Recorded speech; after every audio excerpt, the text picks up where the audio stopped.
भइहाल्छ यो बुसर्के चाहियो तिलाई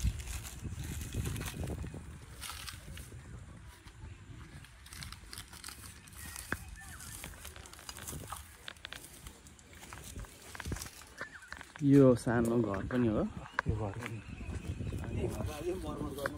यो घरलाई आज हामी मर्मत गर्दैछौँ यता हाम्रो सरसफाइ गर्दै हुनुहुन्छ यो यताबाट यहाँबाट हामी सरसफाइको फोहोरहरू आज डढाउँदैछौँ यो पर हामी देखिएको बाँसघारी यो सम्पूर्ण हो यो 5 तोला प्रतिष्ठान नेपालको को नाममा आइसकेको छ अब हामीले यसलाई सरसफाइ र संरचनाको लागि गर्दैछौँ भने यो अब हामीले पास गर्नको लागि बाँकी चाहिँ अब म यहाँ उभिएको छु यो रुखदेखि यो पिलरदेखि लिएर यो उहाँ मान्छे पर आउँदै हुनुहुन्छ यो लियौँ भने सम्पूर्ण यो बाँसघारीदेखि यहाँदेखि परसम्मको क्षेत्रफल हाम्रो रहनेछ यसको लागि हाम्रो सबैले अथक प्रयास गर्न जरुरी रहेको छ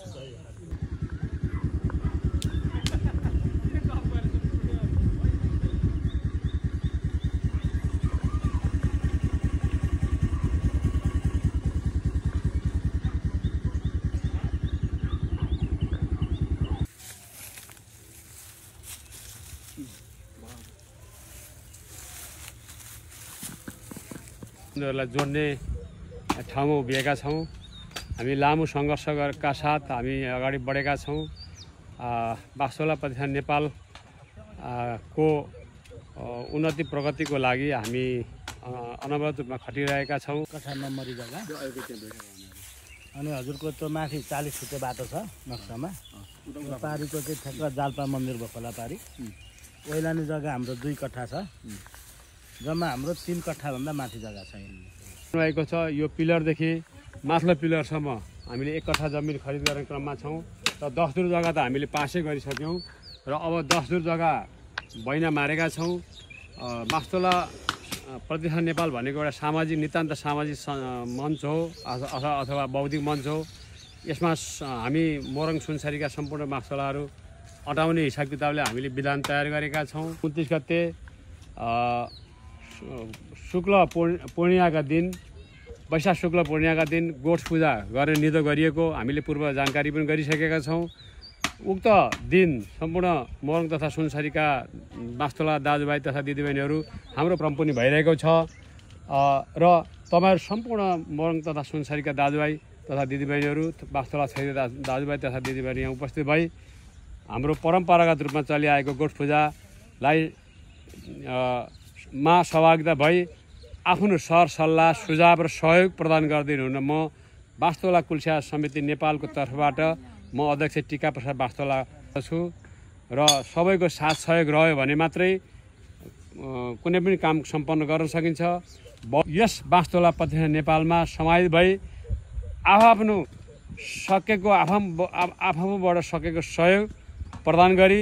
यस बास्तोला प्रतिष्ठान नेपाललाई एउटा यो भर्खर जन्मेको बिरुवालाई फलाउनमा हर्षित छौँ र हामी तपाईहरुप्रति सदा सर्वदा हामी नजिक रही समन्वय र सहकार्यमा तल्लीन रहेका छौँ तपाईहरुप्रति हामी आशावादी छौँ र एउटा भावी पिँढीको लागि हामी के गर्नुपर्छ भनेर हामी लागेका छौँ तपाईहरुको पूर्ण साथ सहयोगको लागि म अपिल गर्दछु धन्यवाद र यो चाहिँ हामीले यहाँ चाहिँ ब्याउली गर्ने बन्धुहरूलाई यो एरिया हामीहरूले बनाउने यसपालि नै बनाउने हाम्रो परिकल्पना हो माथि चाहिँ कोरी पूजा होइन दाजु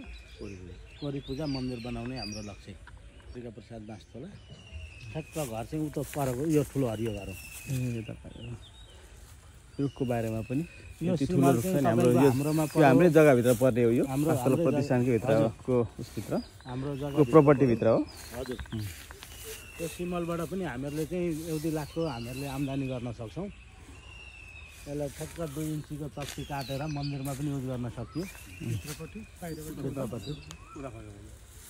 अनि हाम्रो यताको सिमाना चाहिँ तपाईँको यताको त्यो भइहाल्यो हाम्रो सिमाना अब हजुरको झन्डै यहाँसम्म आयो होइन टिका दाइ हाम्रो भनेपछि त यो बास्तोला प्रतिष्ठानको बाँसघारी नै बाँसघारी हुने भयो नि त होइन बाँसघारी बाँसैको घारीमा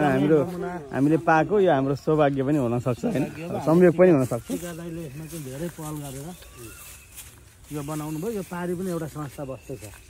यो ठक्कै खोला पारी पनि अब हामीलाई यो जग्गा बाँकी जग्गा खरिद गर्नलाई चाहिँ कति पैसा अपुग होला हाम्रो करिबन पनि 5.5 देखि 7 लाख रुपियाँको अपुग होला